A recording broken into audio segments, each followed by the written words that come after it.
এই মাহফিলকে কেন্দ্র করে হেদায়েতের কথা যারা ঘরে বসে আছে তারাও শুনতে পাচ্ছে। কথা বলেন ঠিক কিনা? ওয়াজ মাহফিলের দরকার আছে কি আছে না? ওয়াজ মাহফিলের দরকার আছে কি আছে না? আমাদের এই দেশে আজ থেকে 10 বছর 12 বছর 15 বছর আগে যাত্রা পালা হতো, নাটক হতো। কথা বলেন ঠিক কিনা? আজকে আমরা দেখি যুবকরা জেগেছে। কথা বলেন ঠিক কিনা? মাশাআল্লাহ, বিভিন্ন জায়গার মধ্যে তাফসীরুল কোরআন মাহফিল হয়, বিশাল বড় বড় ওয়াজ মাহফিল হয়। কথা বলেন ঠিক কিনা? মানুষ অনেক সচেতন হয়েছে। কথা বলেন ঠিক কিনা? যদিও নামাজির সংখ্যা খুবই কম, যদিও মসজিদে নামাজের সংখ্যা খুবই কম, কিন্তু মানুষ অনেক সচেতন হয়েছে। কথা বলেন ঠিক কিনা? মোহতারাম হাজিরিন, আমি কোরআনে কারীম থেকে সূরাতুল বানি ইসরাইল, সেই বানি ইসরাইল 15 নম্বর পারা থেকে, সূরা বানি ইসরাইল থেকে 23 এবং 24 নম্বর আয়াতে কারিমার কিছু তিলাওয়াত করেছি। রাসূল করিম সাল্লাল্লাহু আলাইহি ওয়াসাল্লামের অসংখ্য অগণিত হাদিস থেকে একখানা হাদিসে কারিমা পাঠ করেছি। এই আয়াত এবং হাদিসকে সামনে নিয়ে কিছু কথা বলার চেষ্টা করব ইনশাআল্লাহ। আজকের আমার আলোচ্য বিষয় হচ্ছে, আলোচ্য বিষয়টা বলার দরকার আছে না? কারণ আপনি ওয়াজ শুনলেন সারা রাত, কিন্তু কি বিষয়ে যে আলোচনা করলো এটা আর বলতে পারতেছেন না। বাড়িতে গিয়ে আপনার বিবি আপনাকে জিজ্ঞাসা করছে যে আজকে আলোচ্য বিষয় কি ছিল, টপিক কি ছিল, আপনি বলতে পারতেছেন না। তাহলে আলোচ্য বিষয় আগে, তারপরে হচ্ছে আলোচনা। আজকের আলোচ্য বিষয় হচ্ছে আমার মা বাবা, মা বাবা সম্পর্কে আলোচনা। বলি আলহামদুলিল্লাহ। মা বাবা সম্পর্কে আলোচনা। আমরা যারা সন্তান আছি, প্রত্যেকটা সন্তানের উপরে মা বাবার হক আছে। মা বাবার অনেকগুলো হক আছে। মা বাবা আমাদের কাছে সবচেয়ে মোস্ট ইম্পর্টেন্ট একজন মানুষ, গুরুত্বপূর্ণ পার্সন, মা এবং বাবা। তো সন্তানের উপরে মা বাবার হক আছে, আবার মা বাবার উপরেও সন্তানের হক আছে। এই দুইটা বিষয় আলোচনা করা সম্ভব না। যদি আমি সন্তানের, মা বাবার উপরে সন্তানের কি হক আছে এগুলো আলোচনা করি, তাহলে আপনার একটা সাবজেক্ট দাঁড়াইবে এবং 1 ঘন্টার উপরে সময় লাগবে। তারপরে কিঞ্চিত কথা বলবো। সন্তানের উপরে মা বাবার হক, এটাও ব্যাপক আলোচনা হয়। তারপরে আমি আমার আলোচ্য বিষয় মা বাবার হক। যেমন সন্তানের মা বাবার উপরে প্রায় 14টি হক রয়েছে। কয়টি হক? 14টি হক। এটা মা বাবার উপরে, বাবার উপরে, প্রত্যেকটা বাবার উপরে সন্তানের হক আছে। মসজিদের ইমাম সাহেব তো আপনার মা বাবার হক নিয়ে আলোচনা করে, বিভিন্ন মাহফিলের মধ্যে আপনার মা বাবার হক নিয়ে আলোচনা করে, কিন্তু সন্তানেরও যে হক আছে মা বাবার উপরে, এটা খুবই কম আলোচনা হয়। তো সন্তানের হক আছে 14টি মা বাবার উপরে, বাবার উপরে। 2টা হক হচ্ছে বাবা বিয়ের পূর্বে, বাবা বিয়ের পূর্বে 2টা হক। 1 নম্বর হক, একজন সৎ মা নির্বাচন করা। বিয়ের ক্ষেত্রে একজন সৎ মাকে নির্বাচন করা, এটা সবচেয়ে গুরুত্বপূর্ণ।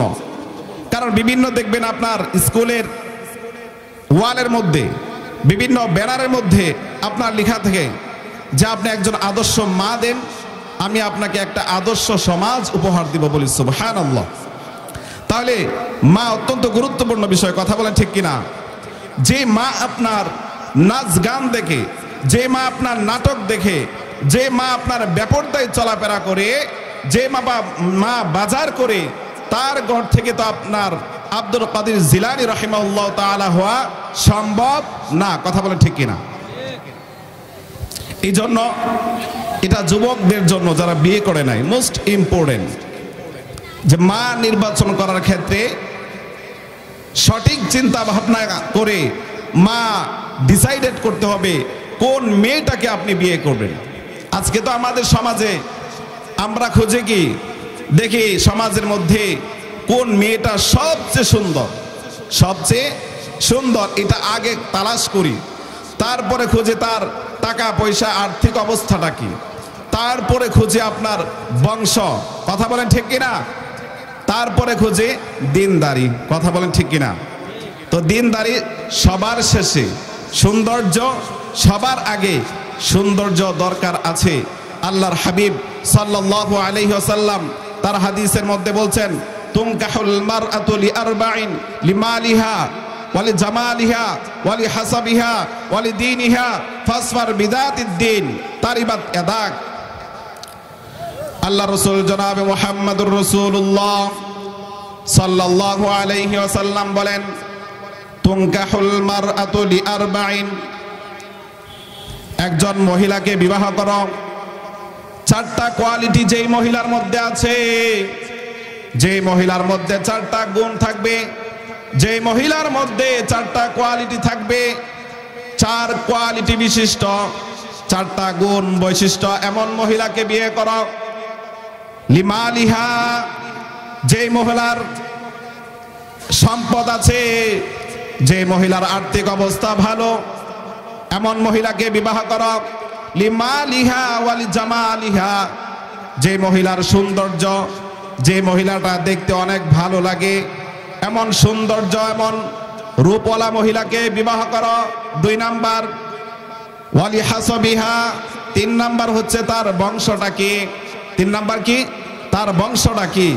যেমন তেমন বংশ দেখা বিয়ে করা ঠিক না।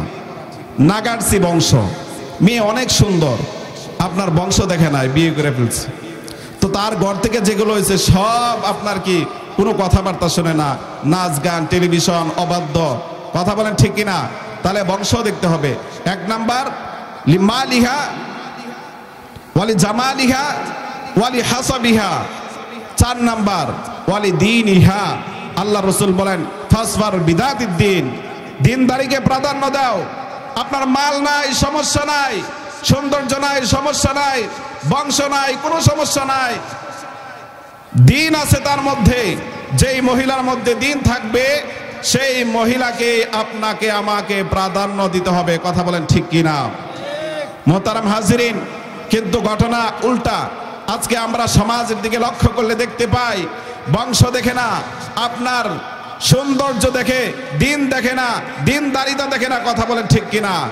যত ধরুন দেখা যায় তার ঘর থেকে যেই ছেলে মেয়ে হয় এগুলো অবাধ্য সন্তান হয়, মার কথা শুনে না, বাবার কথা শুনে না, তারা আপনার পর্দা পুশিতা করে না, স্বামীর ভক্ত হয় না, কথা বলেন ঠিক কিনা। তাহলে বলতেছিলাম যে এটা মা বাবার উপরে, বাবার উপরে 14টা হক, এর মধ্যে 2টা হক হচ্ছে বিয়ের পূর্বে যে মা নির্বাচন করার ক্ষেত্রে গুরুত্বপূর্ণ ভূমিকা রাখতে হবে। এমন মা নির্বাচন করতে হবে যে মার মধ্যে দিনদারিতা আছে, বলি সুবহানাল্লাহ। তাহলে আমরা দেখবো না দিনদারিতা, না সৌন্দর্য দেখব। মেয়েটা দেখতে অনেক সুন্দর, এত সুন্দর যা বলার বাহিরে, এমন সুন্দর মেয়ে আবার বিবাহ করা না যায় না। মেয়েটা নামাজি কিনা এটা আপনাকে দেখতে হবে, মেয়েটা পর্দাশীল কিনা এটা দেখতে হবে। আপনি যদি সৌন্দর্যের পাগল হয়ে যান, বিয়ের পরে যদি নামাজ না পড়ে, পর্দা পুশিদা না করে, আপনার দেখা যাবে এই মেয়েটা দুশ্চরিত্র লম্পট হবে। এমনকি এমনও ঘটনা আমরা শুনে থাকি, পরকীয়ায় লিপ্ত হয়, কথা বলেন ঠিক কিনা। আপনি তো সৌন্দর্য দেখে বিয়ে করছিলেন, সৌন্দর্য দেখে যারা বিবাহ করে এরা অনেক সময় ভুল করে, অনেক সময় তারা ঠকে যায়, কথা বলেন ঠিক কিনা। আর যদি আপনি তা কালো মেয়েকেও বিবাহ করেন কিন্তু তার মধ্যে দিনদারিতা আছে, আপনি হয়তো সৌন্দর্য না পেতে পারেন কিন্তু আপনি মানসিক শান্তি পাবেন, আপনার বউ নিরাপদ অবস্থায় থাকবে, আপনার অগোচরে আমানতের খেয়ানত করবে না, কথা বলেন ঠিক কিনা। আজকে আমরা সমাজে লক্ষ্য করলে দেখতে পাই বিবাহিত মেয়ে বিবাহিত ছেলে পরকীয়ায় লিপ্ত, কথা বলেন ঠিক কিনা। এরকম 1টা আর 2টা না, হাজারো ঘটনা আছে, কথা বলেন ঠিক কিনা। আল্লাহ তাআলা আমাদেরকে হেফাজত করুন, সকালে বলেন আমিন। তো 2 নাম্বার বাবার উপরে হক, এটা হচ্ছে মা এবং বাবা যখন নির্জনে ভালোবাসায় আবদ্ধ হবে তখন দোয়া পড়া।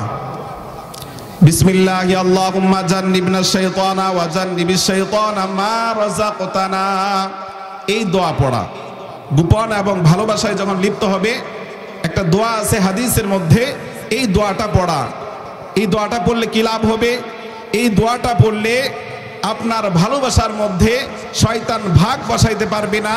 আপনার আমার ভালোবাসার, মা বাবার ভালোবাসার মাধ্যমে অনাগত সন্তান, আপনার যে সন্তান আসবে, এই সন্তানের মধ্যে শয়তান ভাগ বসাইতে পারবে না। এই দোয়া পড়লে শয়তান দূর হয়ে যাবে। বলি সুবহানাল্লাহ। আমরা অনেক যুবক আছি, বিয়ের অনেক কিছুই বন্ধু বান্ধবের কাছে শিখি, মুরব্বীদের কাছে জানার চেষ্টা করি, কিন্তু বিবাহের পরে কি দোয়া পড়তে হবে বাসর রাতে, এটা আমরা জানার চেষ্টা করি না। কথা বলেন ঠিক কিনা? যাই হোক, এই দুইটা যুবক ভাইয়ারা আমরা খেয়াল করবো তো ইনশাল্লাহ, খেয়াল করবো তো ইনশাল্লাহ। আসেন, আমার আলোচ্য বিষয় হচ্ছে মা এবং বাবা। আলোচ্য বিষয় কি? মা এবং বাবা। মা বাবা আমাদের কাছে অত্যন্ত গুরুত্বপূর্ণ বিষয়। কথা বলেন ঠিক কিনা? মা এবং বাবা আমাদের কাছে অত্যন্ত গুরুত্বপূর্ণ বিষয়। এটা আল্লাহ তাআলা কোরআনে কারীমের মধ্যে অনেক জায়গার মধ্যে আল্লাহ তাআলা বলে দিয়েছেন। সূরা নিসা 5 নম্বর পারার 3 নম্বর পৃষ্ঠার 36 নম্বর আয়াতে কারিমার মধ্যে আল্লাহ তাআলা বলতেছেন, ওয়া'বুদুল্লাহ ওয়া লা তুশরিকু বিহি শাইআ ওয়া বিল ওয়ালিদাইনি ইহসানা ওয়া'বুদুল্লাহ। তোমরা আল্লাহ তাআলার ইবাদত করো, ওয়ালা তুশরিকু বিহি শাইআ, আল্লাহ পাকের সাথে শরীক করো না, আল্লাহ তাআলার সাথে শরীক করো না। 3 নম্বরে আল্লাহ তাআলা বলেন, ওয়াবিল ওয়ালিদাইনি ইহসানা, মা বাবার সাথে সৎ আচরণ করো, ভালো আচরণ করো। কারণ কি? আপনার আমার কাছে মা এবং বাবা অত্যন্ত গুরুত্বপূর্ণ পার্সন।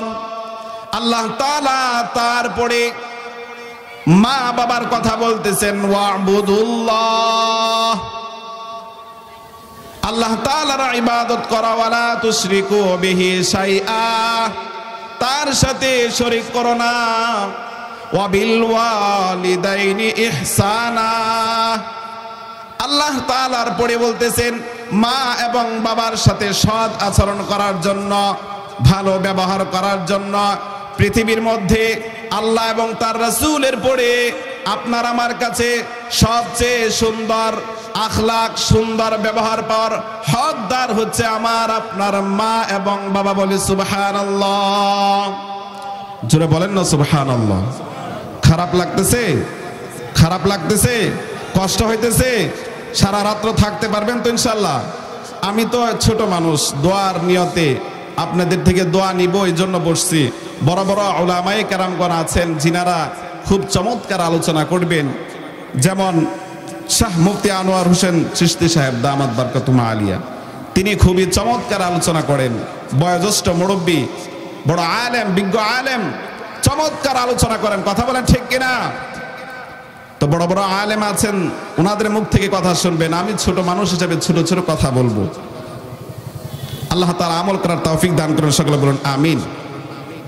তো বলতেছিলাম 5 নম্বর পারার 3 নম্বর পৃষ্ঠা সূরা নিসার 36 নম্বর আয়াতে কারিমার মধ্যে আল্লাহ তাআলা এই কথা বলছেন।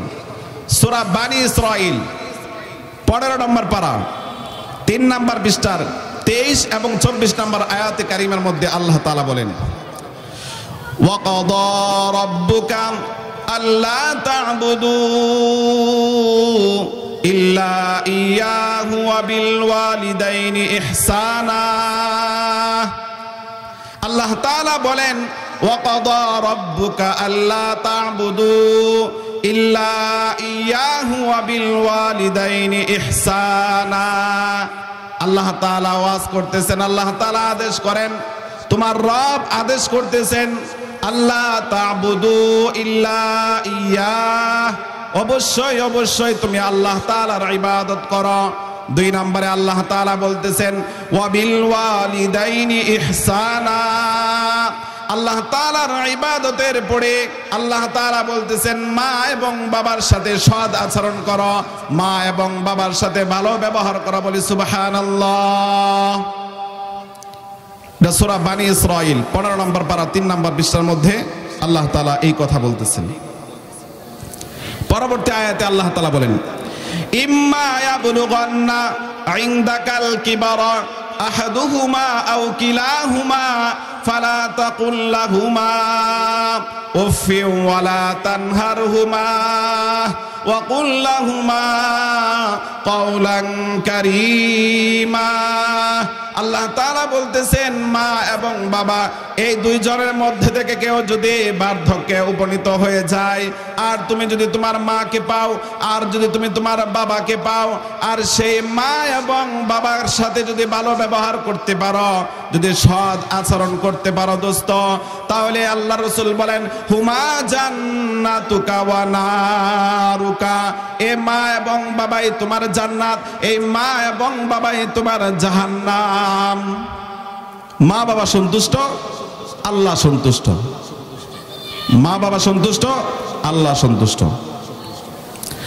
আল্লাহ তাআলা বলেন ইম্মা ইয়াবলুগান্না ইনদাকাল কিবারা আহাদুহুমা আও কিলাহুমা ফালা তাকুল লাহুমা। আপনার মা বৃদ্ধ হয়ে গেছে, আপনার বাবা বৃদ্ধ হয়ে গেছে, এ মা বাবাকে আপনি বার্ধক্যে পেয়েছেন, অতএব মা বাবার সাথে খারাপ আচরণ কথা বলা যাবে না, মা বাবার সাথে সুন্দর শব্দ চয়ন করে কথা বলতে হবে। এমনকি হাদিসের মধ্যে পাওয়া যায় মা বাবা যদি আপনার উপরে জুলুমও করে তারপরেও আপনি সেই জুলুম সহ্য করতে হবে। মা বাবা যদি আপনাকে শাসনও করে সেই শাসনটা আপনার হাসি মুখে নিতে হবে। এখানে বলছেন উফি ওয়ালা তানহারহুমা, উফ শব্দ ব্যবহার করা যাবে না, ধমক দেওয়া যাবে না। ওয়া কুল লাহুমা কাওলান কারীমা, সম্মানজনক ভাবে তাদের সাথে কথা বলতে হবে। উফ এর ব্যাখ্যা অনেকগুলো আছে। এর একটা ব্যাখ্যা হলো যে কোনো কারণে মা আপনাকে মারছে, বাবা আপনাকে মারছে, মারলে পরে আঘাত লাগে, কষ্ট লাগে না? তখন অনেক বাচ্চারা কেঁদে দেয়, কথা বলেন ঠিক কিনা? তো সহ্য করতে হবে।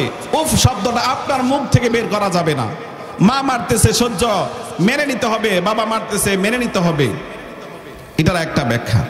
আরেকটা ব্যাখ্যা হচ্ছে এমন কোনো কাজ, এমন কোনো ব্যবহার করা যাবে না আপনার মা মুখ থেকে বলে আহ আহ, এই শব্দ যদি আপনার মা মুখ থেকে বের করে, এই শব্দ বের করতে দেরি হবে, আপনার জন্য জাহান্নাম অবধারিত হয়ে যাবে। বলি নাউজুবিল্লাহ। তাহলে মা বাবার সাথে ব্যবহার ভালো করতে হবে কি হবে না? হবে কি হবে না? মা এবং বাবা অত্যন্ত গুরুত্বপূর্ণ পার্সন। সূরা লোকমান 21 নম্বর পারার 11 নম্বর পৃষ্ঠায় 14 নম্বর আয়াতে কারিমার মধ্যে আল্লাহ তাআলা বলেন ওয়াসাইনাল ইনসানা বিওয়ালিদাইহি হামালাতহু উম্মুহু ওয়াহনান আলা ওয়াহনিন ওয়া ফিসালুহু ফি আমাইনি আন ইশকুর লি ওয়া লিওয়ালিদাইক। আল্লাহ তাআলা বলতেছেন ওয়াসাইনাল ইনসান, পৃথিবীর সমস্ত সন্তানের উপর আবশ্যক হলো বিওয়ালিদাইহি ইহসান, মা এবং বাবার সাথে সৎ ব্যবহার করা, মা এবং বাবার সাথে ভালো ব্যবহার করা। কারণ কি? হামালাতহু উম্মুহু ওয়াহনান আলা ওয়াহন, কষ্টের পর কষ্ট করে মা আপনাকে বহন করেছে, মা বোঝা বহন করেছে। আমি আর আপনি যখন মার গর্ভে ছিলাম, মা যখন খেতে বসছে, আমি আর আপনি আমার মাকে লাথি মারছি, মা খেতে পারে নাই, খাওয়া থেকে উঠে গেছে, মা গভীর ঘুমের মধ্যে মাকে আমি লাথি মারছি, আপনি লাথি মারছেন। এই লাথি মারার সাথে সাথে মার ঘুম ভাঙা গেছে, সারা রাত্র আর মার ঘুম হয় না। এই জন্য মা হামালাতহু উম্মুহু ওয়াহনান আলা ওয়াহনি ওয়াফিসালুহু ফি আমাইনি আনিশকুর লি ওয়া লিওয়ালিদাইক। মা আমাকে আপনাকে কষ্টের পর কষ্টে বহন করেছে, শুধু কি তাই, মা আমাকে আপনাকে ওয়াফিসালুহু 30 শাহরা ওয়াফিসালুহু ফি আমাইনি আনিশকুর লি ওয়া লিওয়ালিদাইক। মা বহন তো করছে। সূরা আহকাফ 26 নম্বর পারা 2 নম্বর পৃষ্ঠার 15 নম্বর আয়াতে কারিমার মধ্যে সেখানে আল্লাহ তাআলা বলতেছেন, ওয়াসাইনাল ইনসানা বিওয়ালিদাইহি ইহসানা। হে পৃথিবীর যুবক, হে পৃথিবীর সন্তানেরা, ওয়াসাইনাল ইনসানা বিওয়ালিদাইহি ইহসানা, মা এবং বাবার সাথে সৎ ব্যবহার করো। কারণ কি, হামালাতহু উম্মুহু কুরহাও ওয়া ওয়াদাআতহু কুরহা ওয়া হামলুহু ওয়া ফিসালুহু 30 শাহরা। বলি সুবহানাল্লাহ। আল্লাহ তাআলা বলতেছেন, হামালাতহু উম্মুহু, তোমার মা তোমাকে বহন করছে, কুরহা ওয়া ওয়াদাআতহু কুরহা, কষ্টের পর কষ্ট করে তোমাকে বহন করছে, শুধু কি তাই, ওয়া ওয়াদাআতহু কুরহা, কষ্টের পর কষ্ট করে তোমাকে প্রসব করেছে। মা যখন আপনাকে আমাকে এই দুনিয়ার আলো বাতাস দেখাইছেন, আমি আর আপনি যখন দুনিয়াতে আসছি, ভূমিষ্ঠ হয়েছি, মার যে প্রসব ব্যথা, মার যে প্রসব ব্যথা হয়েছে, এমন ব্যথা মা সহ্য করছে, দুনিয়ার কোনো পুরুষ এমন কষ্ট সহ্য করে নাই। কথা বলেন ঠিক কিনা? আল্লাহ রসুলের এক সাহাবী আল্লাহ রসুলের কাছে এসে বলতেছেন, ইয়া রাসূলুল্লাহ, ইয়া হাবিবাল্লাহ, ক্বালা মান আহাক্কু বিহুসনি সাহাবাতি, আমার কাছে সবচেয়ে হকদার কে ভালো ব্যবহার পাওয়ার, আমার কাছে ভালো ব্যবহার পাওয়ার সবচেয়ে হকদার কে? আল্লাহ রসুল বলেন, উম্মুকা, তোমার মা। সাহাবী বলে, সুম্মা আইয়ুন, তারপরে কে? আল্লাহ রসুল বলেন, উম্মুকা, তোমার মা। সাহাবী বলে, সুম্মা আইয়ুন, তারপরে কে? আল্লাহ রসুল বলেন, উম্মুকা, তোমার মা। সাহাবী বলে, সুম্মা আইয়ুন, তারপরে কে? আল্লাহ রসুল বলেন, আবুকা, তোমার বাবা। তিনবার বলার পরে বাবার কথা বলছে। কয়বার? তিনবার বলার পরে বাবার কথা বলছে। কারণ মা 3টা কাল এমন আছে যে 3টা কাল শুধুই মা বহন করেছে, পৃথিবীর কোনো বাবা বহন করে নাই, কোনো পুরুষ বহন করে নাই, শুধুই মা বহন করেছে। বলি সুবহানাল্লাহ। 1 নাম্বার, হামালাতহু উম্মুহু কুরহা, কষ্টের পর কষ্ট করে মা আপনাকে আমাকে বহন করছে, কষ্টের পর কষ্ট করে আমাকে বহন করছে। ওয়া ওয়াদাআতহু কুরহা, কষ্টের পর কষ্ট করে আমাকে এই দুনিয়ার আলো বাতাস দেখাইছেন, প্রসব করেছেন। 3 নাম্বার, ওয়া হামলুহু ওয়া ফিসালুহু 30 শাহরা, কষ্টের পর কষ্ট করে আপনাকে দুগ্ধ পান করাইছেন। বলে সুবহানাল্লাহ। এই যে 3টা কাল আছে, এই 3টা কাল পৃথিবীর কোনো পুরুষ গ্রহণ করে নাই, মা সহ্য করেছে। প্রত্যেকটা মা এই 3টা কাল অতিক্রম করে। কথা বলেন ঠিক কিনা? পৃথিবীর কোনো বাবা এই 3টা কাল অতিক্রম করে নাই। এই জন্য আল্লাহ রসুল বলেন, তোমার কাছে সবচেয়ে সম্মানজনক, সবচেয়ে ভালো ব্যবহার পাওয়ার হকদার হচ্ছে তোমার মা, তোমার মা, তোমার মা, তারপরে হচ্ছে তোমার বাবা। বলি সুবহানাল্লাহ। যুবক ভাইয়েরা আমার, সেই মার সাথে আমরা অনেক সময় খারাপ ব্যবহার করি, মাকে অনেক সময় কষ্ট দেই, অনেক সময় এমন ব্যবহার করি, মা আপনার নীরবে নির্জনে চোখের পানি ফালায়।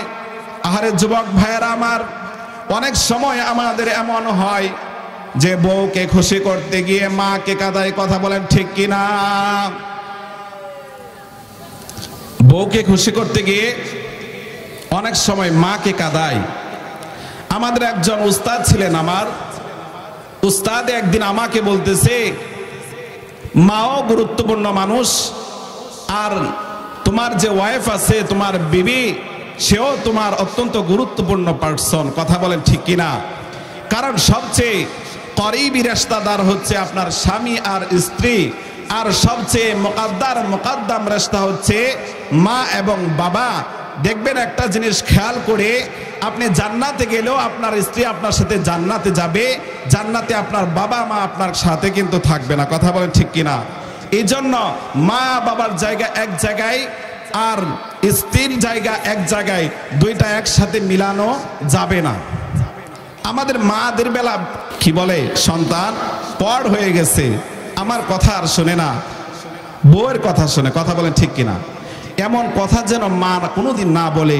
সেই জন্য আপনাকে মা এবং বউকে সমঝোতা করে চলতে হবে। কথা বলেন ঠিক কিনা? সমঝোতা করে চলবো তো ইনশাআল্লাহ। সমঝোতা করবেন কিভাবে? ধরেন ঘটনা এমন ঘটছে,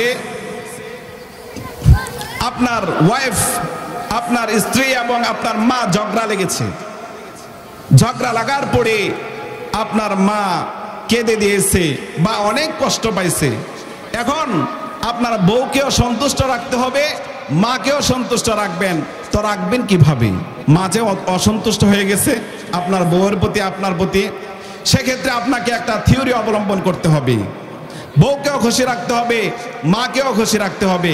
সেক্ষেত্রে আপনার করণীয় হচ্ছে, আপনি আপনার রাত্রে, গভীর রাত্রে আপনি আপনার বিবিকে বলবেন, বিবি, আজকে তুমি আমাকে স্বামী হিসাবে পাইছো মার কারণে।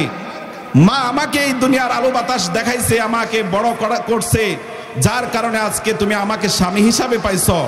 অতএব তোমার কারণে মাকে তো আমি কষ্ট দিতে পারবো না। আল্লাহর রস্তে মেহেরবানি করে, মা যে কষ্ট পাইছে, এখন একটা কাজ করো, তোমাকে আমি রিকোয়েস্ট করতেছি, তোমাকে আমি অনুরোধ করতেছি, তুমি মার কাছে ক্ষমা চাও। মার কাছে ক্ষমা চাইবা মানে মা যেন তোমার উপর আর আমার উপর সন্তুষ্ট হয়ে যায়। তুমি যদিও মন থেকে না চাও, বাহ্যিক ভাবে হলো তুমি মার কাছে ক্ষমা চাও। মার কাছে যদি তুমি ক্ষমা চাও, মার কাছে ক্ষমা চাইতে দেরি হয়, মা ক্ষমা করতে দেরি করেন না। বলেন না সুবহানাল্লাহ। পৃথিবীর এমন কোনো মা নাই মার কাছে গিয়ে ক্ষমা চাইছেন আর মা আপনাকে ক্ষমা করবেন না। তখন আপনার বিবি যখন মার কাছে গিয়ে ক্ষমা চাইবে, মাও খুশি, আর বউকে তো আপনি গোপনে বলেই দিয়েছেন, গোপন ভেদ। কথা বলেন ঠিক কিনা? এইভাবে মা এবং বউর মধ্যে একটা সমঝোতা রাখতে হবে। সব সময় মাকে প্রাধান্য দিতে হবে, বউকেও প্রাধান্য দিতে হবে। এমনটা যেন না হয় যে মার কারণে আপনি আপনার ওয়াইফকে কষ্ট দিতেছেন, কারণ দুজনেই আপনার কাছে গুরুত্বপূর্ণ পার্সন। কথা বলেন ঠিক কিনা? তাহলে বলতেছিলাম, যুবক ভাইরা আমার, আমরা অনেক সময় মাকে কষ্ট দেই। মাকে কেমন কষ্ট দেই? যুবক ভাইরা আমার, আল্লাহ রাসূল সরকারে দু আলম জনাবে মুহাম্মদুর রাসূলুল্লাহ সাল্লাল্লাহু আলাইহি ওয়াসাল্লাম বলেন, ইন্নাল জান্নাতা তাহতা আকদামিল উম্মাহাত। হে সন্তানেরা, জান্নাত হলো তোমার মার পায়ের নিচে। এই জন্য পারো তুমি তোমার মাকে সন্তুষ্ট করো, পারো যদি তোমার বাবাকে সন্তুষ্ট করো। মা বাবা যদি তোমার উপরে সন্তুষ্ট থাকে, মুহতারাম হাজিরিন, মা বাবা যদি কারো উপরে সন্তুষ্ট থাকে, তার পকেটে যদি টাকা নাও থাকে, তারপরেও তার দিলে শান্তি আসবে। কথা বলেন ঠিক কিনা? অনেক সময় এমন হয়, টাকা নাই, বিভিন্ন পেরেশানিতে আছি, মা আপনার উপরে সন্তুষ্ট, পেরেশানি হালকা হয়ে যাবে। বাড়িতে যাবেন, দেখবেন মা আপনাকে খোঁজ খবর নিতেছে, মার কাছে যাইবেন, বাবার কাছে যাইবেন, আপনি শান্তি পাবেন। দেখবেন বাড়িতে যাওয়ার পরে সর্বপ্রথম আপনার বিবি গভীর ঘুমের মধ্যে, আপনি গেট দেয়া ঢুকতে দেরি হবে, মা বলবে আপনাকে যে, কে আব্দুর রহিম আসছ? কথা বলেন ঠিক কিনা? সবার আগে মার কানে আওয়াজ যায়। কথা বলেন ঠিক কিনা? আপনার বিবি কিন্তু আপনার আরামসে ঘুমাইতেছে, মার কিন্তু ঘুম নাই। আপনি সফরে গেছেন, আপনার দেরি হইতেছে, কে সজাগ? মা সজাগ, বউ কিন্তু ঘুমাইতেছে। কারণ এটা নারীর টান। গর্বে রাখছি তো আপনাকে আমাকে 10 মাস 10 দিন, ভুলতে পারে না। এই জন্য মুহতারাম হাজরিন, দেখবেন কোন সন্তান যদি মারা যায়, কোন সন্তান যদি আপনার মারা যায়, তাহলে এই সন্তানের লাশ কিন্তু বাবা গোসল করায়, বাবা কিন্তু তাকে কাফন পড়ায়, বাবা কিন্তু কবরে নাইমা তার লাশটা দাফন করে। কথা বলেন ঠিক কিনা? পৃথিবীর মধ্যে এমন কোন মা জন্ম হয় নাই যে মা আপনার সন্তান মারা গেলে সন্তানের লাশকে গোসল করাইতে পারবে, আপনার কাফন পড়াইতে পারবে, এমনকি আপনার লাশটা কবরের মধ্যে নামাইবে, এমন সাহস দুনিয়ার কোনো মার নাই।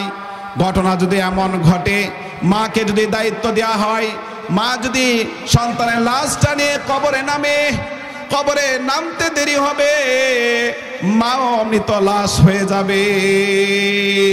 এই জন্য পৃথিবীর কোনো মাকে এই দায়িত্ব দেওয়া হয় নাই, আর কোন পৃথিবীর মার এই সাহস নাই যে তার সন্তানকে আপনার কবরের মধ্যে কবরস্থ করবে। কারণ নারীর টান, মা তার সন্তানের জন্য বদদোয়া কোনোদিন করতে পারে না। কথা বলেন ঠিক কিনা? আপনি যত অপরাধ করেন, যত অন্যায় করেন, আপনার মা কোনো দিন আপনার জন্য বদদোয়া করতে পারবে না। বাবা 1000 বার বদদোয়া করে, মা কিন্তু পারে না। কথা বলেন ঠিক কিনা? আপনার বউ আপনার জন্য 1000 বার বদদোয়া করবে, 1000 বার বদদোয়া করে। কথা বলেন ঠিক কিনা? তোমার সংসারে আইসা আমার জীবনটা তেনা তেনা হয়ে গেছে। কথা বলেন ঠিক কিনা? যুবক ভাইরা আমার বলে না যে তোমার সংসার আমি দেখে খালি কইরা গেলাম, অন্য মহিলা যদি হয়তো কোন সময় তোমার তালাক দিয়া চলে যেত। কথা বলেন ঠিক কিনা? দোস্ত, এই জন্য তালাকটা পুরুষের সাথে সম্পৃক্ত, মহিলা তালাক দেওয়ার মালিক না। যদি মহিলাদেরকে তালাক দেওয়ার মালিক বানাইতো তাহলে সেকেন্ডে সেকেন্ডে তালাক পড়তো। কথা বলেন ঠিক কিনা? এখন তো ডিভোর্স অর্থাৎ ডিভোর্স লেটার দেয়। শরীয়ত এটাকে সাপোর্ট করে না, সমর্থন দেয় না, কারণ মহিলা তালাকের মালিক না। এই জন্য আমাদের সমাজে দেখবেন আপনার স্ত্রী আপনার ডিভোর্স লেটার দিয়া চলে গেছে, স্বামী আপনার সাইনও করে নাই। তো স্বামী সাইন করে নাই, স্বামীর কাছে পারমিশনও নিছে না, এমত অবস্থায় এই মহিলা যেখানে বিয়ে বসবে তার ঘর থেকে আপনার যত সন্তান হবে সব অবৈধ হবে। কথা বলেন ঠিক কিনা? শুধু এটা আমাদের সমাজে অনেক ফ্যামিলি আপনার অবৈধভাবে সংসার করতেছে, স্পষ্ট তালাক হয়ে গেছে, তারপর এই মহিলাকে নিয়ে সংসার করতেছে। কেউ শুনে নাই তো যে তালাক দিছে স্বামী, আর যাকে দিছে তারা দুইজনই শুনছে, আর কেউ শুনে নাই। এই জন্য তারা কি করছে? বলে তালাক হয়েছে না, মানুষে কেউ শুনে নাই, সাক্ষী নাই। বিষয়টা কি এমন? আপনি সবাইকে ফাঁকি দিতে পারবেন? আসমানের মালিক আল্লাহ, আল্লাহকে ফাঁকি দিতে পারবেন? কখনোই না। আল্লাহ তাআলাকে ফাঁকি দেওয়ার কোনো সুযোগ নাই। এই জন্য দোস্ত বলতেছিলাম, প্রতিটা সন্তানের কাছে মা এবং বাবা অত্যন্ত গুরুত্বপূর্ণ পার্সন। মাকে কষ্ট দেওয়া যাবে না, বাবাকে কষ্ট দেওয়া যাবে না। আরে যুবক ভাইয়েরা আমার, আমরা অনেক সময় দেখা যায় মাকে কষ্ট দেই, বাবাকে কষ্ট দেই। মাকে কষ্ট দিলে আপনার জাহান্নাম অবধারিত। মার খেদমত যারা করবে তাদের জান্নাত ক্লিয়ার। ওয়াইস আল কারনি রাহিমাহুল্লাহ তাআলা, তার ঘটনা আপনারা সকলেই জানেন। ওয়াইস আল কারনি কিন্তু সাহাবী না। কথা বলেন ঠিক কিনা? আল্লাহর রাসূলের জামানায় থাকার পরেও, রাসূলের জামানায় থাকার পরেও সাহাবী হওয়ার সৌভাগ্য অর্জন করতে পারে নাই, সাহাবী হতে পারে নাই। ওয়াইস আল কারনি আল্লাহর রাসূলের কাছে চিঠি লিখছে, ইয়া রাসূলুল্লাহ, ইয়া হাবিবাল্লাহ, আল্লাহর নবী গো, আপনাকে আমার দেখতে মন চাই, আপনার সাথে জিহাদে শরীক হতে মন চাই, কিন্তু আমার বৃদ্ধ মা আছে, এই বৃদ্ধ মাকে আমার খেদমত করতে হয়। মার খেদমত করার কোনো মানুষ নাই, আমি মার সেবা করতে হয়, মার খেদমত করি। এই জন্য আল্লাহর রসুল, আমি আপনাকে দেখতে পারতেছি না। আল্লাহর রসুল জনাবে মুহাম্মদুর রাসূলুল্লাহ সাল্লাল্লাহু আলাইহি ওয়াসাল্লাম ওয়াইসের চিঠির উত্তরে বলেন, এ আমার ওয়াইস, আমাকে আমি নবীকে দেখা লাগবে না, আমার কাছে আসা লাগবে না, তুমি তোমার মার খেদমত করো, তুমি তোমার মার সেবা করো। আমি নবী জনাবে মুহাম্মদুর রাসূলুল্লাহ সাল্লাল্লাহু আলাইহি ওয়াসাল্লামকে দেখা লাগবে না। মার খেদমত করে ওয়াইস আল কারনি ঠকে নাই, ওয়াইস আল কারনি ঠকে নাই। উহুদের যুদ্ধে আল্লাহ রাসূলের দন্ত মুবারক শহীদ হয়েছে, এটা শুনতে দেরি করছেন। ওয়াইস আল কারনি তার মুখের সমস্ত দাঁতগুলো ভেঙে ফেলছেন, বলি সুবহানাল্লাহ। প্রত্যেকটা দাঁত আঘাত করে করে ভেঙে ফেলছেন। সে তো জানে না রাসূলের কোন দাঁত আপনার শহীদ হয়েছে। ওয়াইস আল কারনি কতটা ভালোবাসতেন আল্লাহর রাসূলকে, আল্লাহর রাসূলকে কেমন ভালোবাসতেন, মুখের দাঁতগুলো ভেঙে ফেলছে, বলে আল্লাহু আকবার, বলে সুবহানাল্লাহ।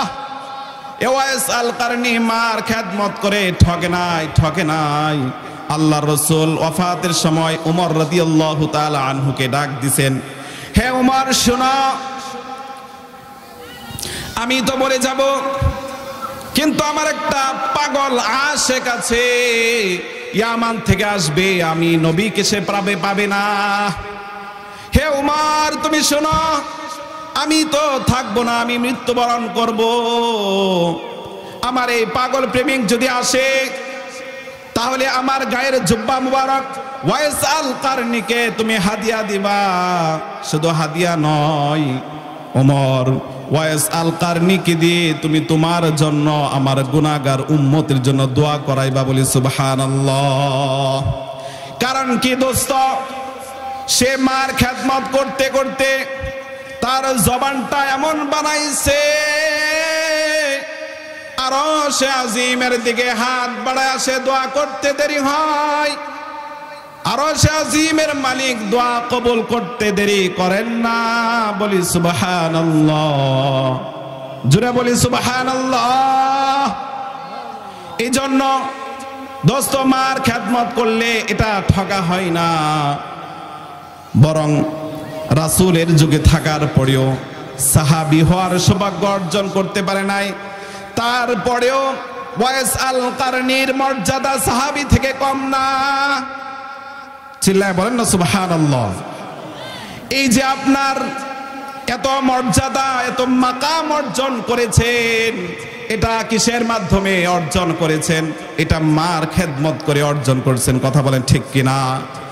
এই জন্য মুহতারাম হাজিরিন, মার খেদমত করতে হবে, কথা বলেন ঠিক কিনা? কেউ যদি মাকে কষ্ট দিয়ে থাকেন, আজকে বাড়িতে গিয়ে আপনি মার জন্য কিছু হাদিয়া নিবেন, মার হাতে ধরবেন। পায়ে যদি না ধরতে পারেন, মার পায়ে ধরলে যদি আপনার লজ্জা লাগে, মার হাতে ধরবেন আর বলবেন, মা আমি তোমাকে কষ্ট দিয়েছি, না বুঝে না জেনে বউয়ের কথা শুনে আমি তোমাকে কষ্ট দিছি, মা তুমি মাফ করে দাও। এটা আপনি বলতে দেরি হবে, আপনার মা ক্ষমা করতে দেরি করবেন না, কথা বলেন ঠিক কিনা? কারণ আপনি তো মার হাতে ধরে আপনি মাপ চাইবেন, এটা কোনো সমস্যাই না। আর যদি আপনি ক্ষমা না চান, কবরের মধ্যে ধরা পড়বেন, হাসরের মধ্যে আপনি ধরা পড়বেন, আপনার ঠিকানা জাহান্নামী হয়ে যাবে, কথা বলেন ঠিক কিনা? এই জন্য মুহতারাম হাজিরিন, মাকে কষ্ট দেয়া যাবে না। এক আল্লাহর বান্দা মার খেদমত করত, দিন রাত মার খেদমত করত, কিন্তু যখন হজ্জে বাইতুল্লাহর সময় আসতো, দলে দলে মানুষ দল বেঁধে যখন হজ্জে বাইতুল্লাহ জিয়ারত করার জন্য যাইতো, এই সন্তান এই দৃশ্য দেখে বলতেছে, আরে আমার বৃদ্ধ মা থাকার কারণে আমি আল্লাহর ঘর বাইতুল্লাহ জিয়ারত করতে পারতেছি না, অথচ আমার আর্থিক সচ্ছলতা আছে, টাকা পয়সার কোনো কমতি নাই, টাকাও আছে, পয়সাও আছে, সব কিছু আছে, লেকিন একটা সমস্যা, সেটা হলো আমার বার্ধক্যে উপনীত মা, বৃদ্ধ মার খেদমত করার জন্য আমি হজ্জে বাইতুল্লাহ আমি জিয়ারত করতে পারতেছি না। এই চিন্তা, এই ফিকির, শেষ কখন হজ্জে বাইতুল্লাহ জিয়ারত করবে। মার কাছে বলতেছেন, মা আপনি পারমিশন দেন, অনুমতি দেন, আমি হজ্জে বাইতুল্লাহ জিয়ারত করব। মা বলতেছে, হে আমার সন্তান, তুমি যদি হজ্জে বাইতুল্লাহ জিয়ারত করতে যাও, আমাকে কে দেখবে, আমার খেদমত কে করবে, আমি তো মারা যাব। তোমার হজ্জে বাইতুল্লাহ জিয়ারত করার দরকার নাই, আমি মার খেদমত করো, মার খেদমত করো। সন্তান 1 বছর অতিক্রম করলো। আবার যখন আরেক বছর আসলো, তারপরে দেখে মানুষ দলে দল বেঁধে হজ্জে বাইতুল্লাহ জিয়ারত করার জন্য যাচ্ছে। আবারও সন্তান চিন্তা করতেছে, আহারে হজ্জে বাইতুল্লাহ করতে মন চায়, টাকা আছে, সব কিছু আছে, কিন্তু হজ্জে বাইতুল্লাহ জিয়ারত করতে পারতেছি না। এভাবে বছরকে বছর, 1 বছর, 2 বছর, 3 বছর, আপনার এমন ভাবে 7 বছর কেটে গেছে, হজ্জে বাইতুল্লাহ জিয়ারত করতে পারতেছেন না। মা পারমিশন দেয় না, মা অনুমতি দেয় না। অবশেষে সন্তান করলো কি, মার সাথে বেয়াদবি করে ফেললো। মা অনুমতি দেয় নাই। অনুমতি না দেওয়ার পরেও সে করলো কি, আপনার হজ্জে বাইতুল্লাহ জিয়ারত করার জন্য রওনা হয়ে গেছে। দোস্ত, মার কাছে অনুমতি চাইছিল। মা বলতেছেন, বাবা এই বছর তুমি হজ্জে যাইও না, আমি ইন্তেকাল করব, আমি মরে যাব, আমার খেদমত কে করবে। এই কথা বলার পরেও নিষ্ঠুর সন্তান বলতেছেন, না আমি যাবই হজ্জে বাইতুল্লাহ জিয়ারত করার জন্য। তখন সে আপনার রওনা হয়ে গেল।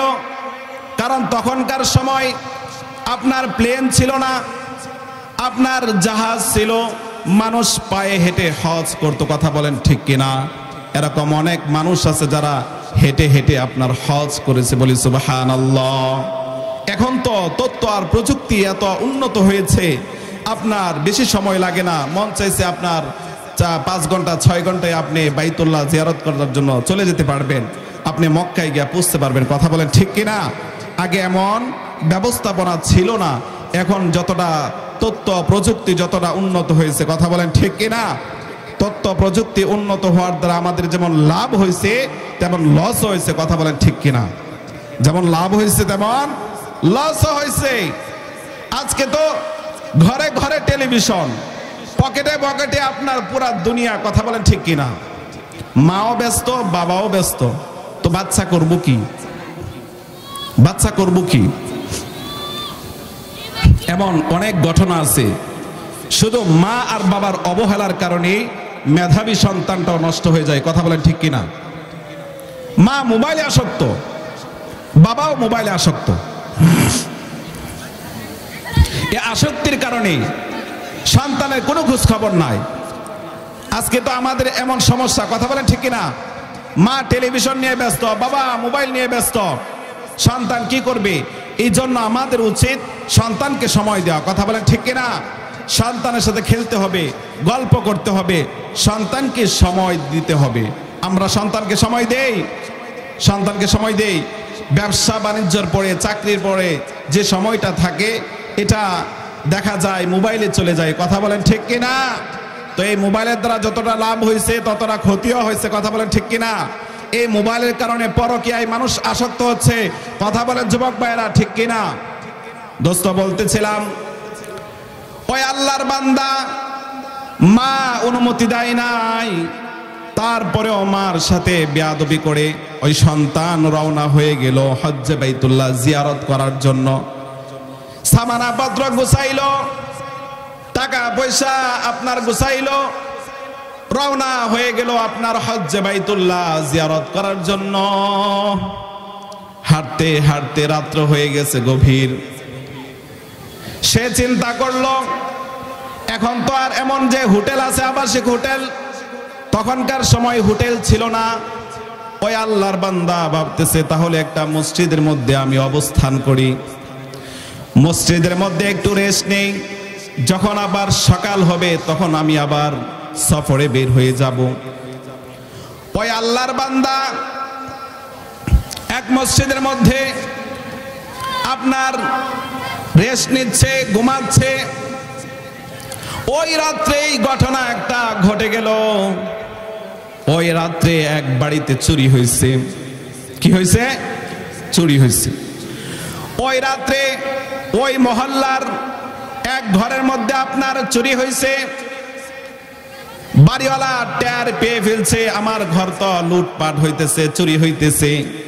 মালিক যখন আপনার সজাগ হয়ে গেছে, চোরকে আপনার ধাওয়া করছে চোরকে ধরার জন্য, আর জনগণকে বলতেছে কে কই আছো, তাড়াতাড়ি ঘুম থেকে উঠো। আমার আলাউদ্দিন আইএমসি মিডিয়া কুরআন হাদিসের কথা বলে, সত্যের দিকে আহ্বান করে। Alauddin IMC media.